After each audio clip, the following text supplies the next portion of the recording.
কবিতাৰ শিৰোনাম সঁচাকৈ কৈছোঁ। কবি ৰাতুল দাস। সঁচাকৈ কৈছোঁ, কেতিয়াবা অভিমানে ভৰা তোমাৰ মুখখনি দেখিলে হেজাৰ মৰমে মোৰ হৃদয়ত ঘৰ সাজে। তুমি অভিমানতে খং কৰিলে মোৰ বুকুত এবুকু সঁচা ভালপোৱাৰ গভীৰ অনুভৱ উপজে। তুমি অভিমান কৰিলে মই পাগল হৈ যাওঁ।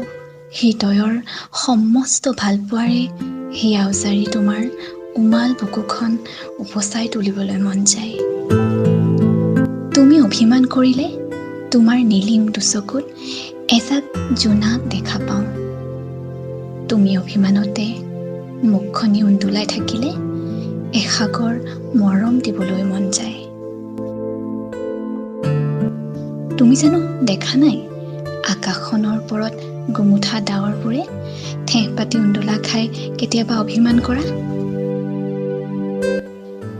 থাকে জানো ডাৱৰবোৰৰ এই অভিমান চিৰদিনলৈ? মাথো খন্তেকীয়া। মই জানো তোমাৰ এই অভিমানবোৰো খন্তেকীয়া, কিন্তু এই অভিমানবোৰৰ আঁৰতে লুকাই আছে মোৰ প্ৰতি সঁচা ভালপোৱাৰ অনুভূতি। সঁচাকৈ কৈছোঁ, তোমাৰ অভিমানবোৰ মোৰ বৰ ভাল লাগে। কিয় জানা? এই অভিমানবোৰে মোৰ বুকুৰ গভীৰত গোপনে গোপনে তোমাৰ প্ৰতি মৰমবোৰ আৰু দুগুণে বঢ়াই তোলে।